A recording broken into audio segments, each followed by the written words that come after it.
महेंद्र। मैं हंसिका जैन हूँ। मेरी उम्र 11 साल और मैं पुणे से हूँ। मेरी कहानी एक लड़की के बारे में है जिसके पिताजी एक ब्राह्मण हैं। तो एक दिन उस लड़की ने देखा कि उसके गांव वाले कहीं जा रहे हैं। तो पता चला तो वो किसी दिगंबर मुनिराज के पास जा रहे थे। तो फिर उसने सोचा कि मैं भी चलती हूँ। जब वो वहां पहुंची तो उसने देखा कि मुनिराज 5 पापों के बारे में बात कर रहे हैं। उसे तो पता ही नहीं था कि 5 पाप क्या होते हैं।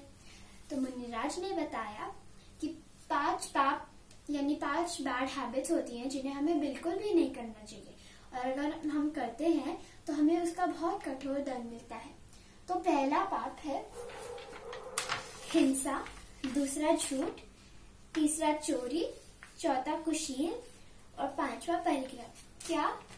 पहला है हिंसा, मतलब किसी को मारना या किसी को हर्ट करना। दूसरा झूठ बोलना, मतलब सच नहीं बोलना, रियल फैक्ट हाइड करना। और तीसरा है चोरी, मतलब छुप के किसी की चीज से बिना पूछे ले लेना। चौथा कुशील, यानी किसी के बारे में बैड फीलिंग्स रखना। 5वां परिग्रह, मतलब बहुत ग्रीडी होना। तो उस लड़की ने सोचा कि मैं भी नियम त्याग करती हूँ कि मैं इन 5 नियमों को मतलब इनको तोड़ूंगी नहीं, इस प्रॉमिस को। तो फिर वो एक्साइट होके अपने पापा के पास गई। उसने कहा कि मैंने 5 नियम त्याग लिए हैं। तो उसके पापा ने कहा कि अरे तुमने ऐसा क्यों किया, तुम इन सब चीजों के लिए बहुत छोटी हो।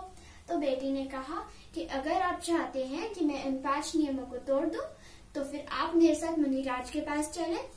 मैंने वहीं पे नियम लिए थे और मैं वहीं पे तोड़ दूंगी। तो वो लोग चले। तो वहां पे रास्ते में उन्होंने देखा कि कुछ सोल्जर्स एक पर्सन को मार रहे थे, ऑलमोस्ट मारने वाले थे। तो बिटिया ने पूछा इसको क्यों पनिशमेंट मिल रही है। तो पिताजी ने कहा कि इसने हिंसा की है, इसने अपने दोस्त को मारा है, इसके लिए इसे पनिशमेंट मिल रही है। तो बिटिया ने कहा मैंने जो नियम लिए हैं उनमें से एक तो हिंसा ही है। तो पिताजी ने कहा ठीक है, तुम 4 नियम तोड़ देना और एक बनाए रखना। तो वो लोग चलते बने। तो वहां भी फिर रास्ते में उन्होंने देखा कि एक इंसान को बांधकर उसकी जीभ को पोक किया जा रहा है। तो बिटिया ने पूछा इसको किस बात की सजा मिल रही है। तो पिताजी ने कहा कि इसने झूठ बोला है, इसके लिए इसको सजा मिल रही है। फिर तो बेटी ने कहा कि मैंने भी तो यही झूठ का ही प्रॉमिस लिया था कि मैं झूठ नहीं बोलूंगी। तो पिताजी ने कहा ठीक है, तुम ये 2 रखना और बाकी के 3 तोड़ देना। तो फिर वो लोग आगे बढ़े। तो उन्होंने देखा कि कुछ पुलिसमैन एक चोर को हथकड़ी पहनाकर जेल लेके जा रहे थे। तो उस लड़की ने पूछा कि इसको किस बात की पनिशमेंट मिल रही है पिताजी। तो पिताजी ने कहा कि इसने चोरी की है, इसलिए इसको पनिशमेंट मिल रही है।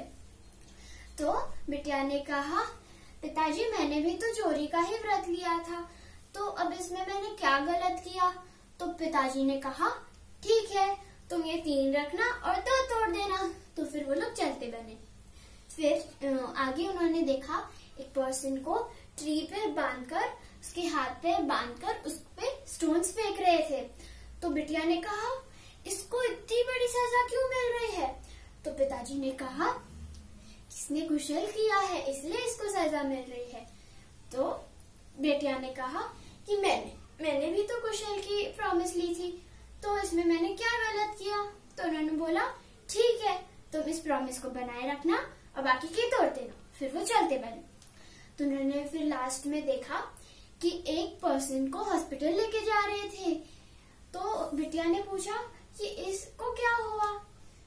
तो पिताजी ने कहा कि इसने बहुत परिग्रह किया है, इसके पास बहुत सारा धन है, बिल्डिंग्स है, कार्स है, और ये इसी के बारे में चिंता करता रहता है कि कोई मेरे धन को चुरा ना ले या मेरी गाड़ी खराब ना हो जाए।